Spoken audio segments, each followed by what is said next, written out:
সন্তান প্রসব করা আর তো কোনো কাজ নাই। আজকে আপনারা টের পাচ্ছেন রোহিঙ্গা কত বড় সমস্যা। আপনারা জানেন 1990 সালে ছাত্র আন্দোলনের জন্য কোনো কিছু ঘটনা হচ্ছে, আমি তখন মেট্রোপলিটন পুলিশ কমিশন, আমাকে বলা হলো যে এটা করতে হবে।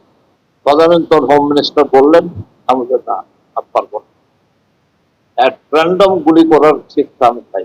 রাত্রি 11:30টার সময়তে আমাকে প্রেসিডেন্ট ডাকলেন, সেখানে স্বরাষ্ট্রমন্ত্রী, স্বরাষ্ট্র সচিব এবং অ্যাটর্নি জেনারেল।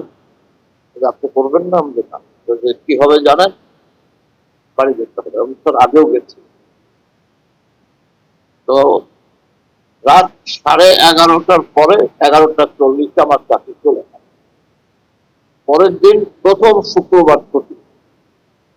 আমাকে তদানীন্তন অ্যাটর্নি জেনারেল, আমি শ্রদ্ধা করি তাকে, ব্যারিস্টার রফিকুল হক, রাম সাহেব কি হলো কাল রাতে, আপনিও ধৈর্য ধরলেন না, আর প্রেসিডেন্ট তো, আমি ধৈর্য ধরবো, আমি তো বলেই দেখি আমি তো করবো। তো যে একটা ঘটনা হয়েছে জানেন, আমি কি মিলন হত্যা হলো, ডক্টর মিলন, কখন? মিনিট 15 আগে।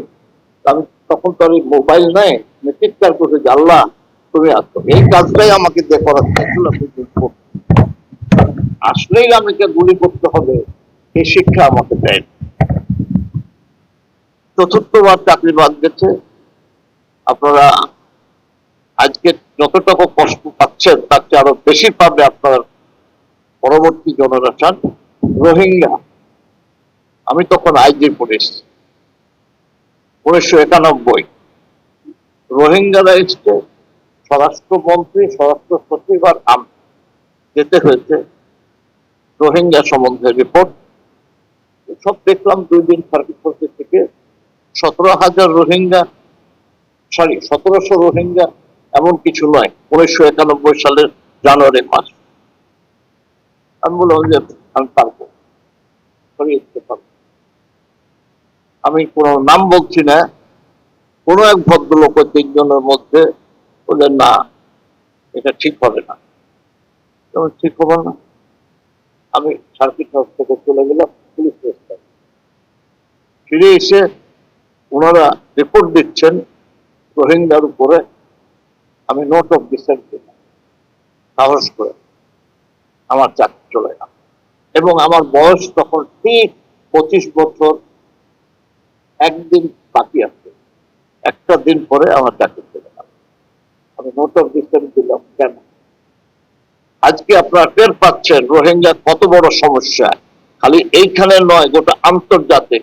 এবং আজকে আপনি আমি যা কষ্ট পাচ্ছি, ভবিষ্যতে রোহিঙ্গাদের সন্তান প্রসব করা আর তো কোনো কাজ নাই, সমাজে অনেক বিশৃঙ্খলা হবে।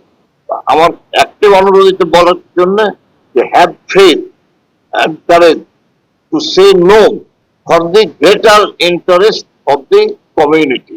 আপনার কাছে যদি মনে হয় যে কেউ ভালো কাজ করছে, একসঙ্গে হ্যাঁ, কিন্তু কেউ যদি খারাপ কাজ করছে সেখানে না বলার সাহস হবে, তাহলেই আপনার পরবর্তী জেনারেশন আপনার কাছে ঋণী থাকবে।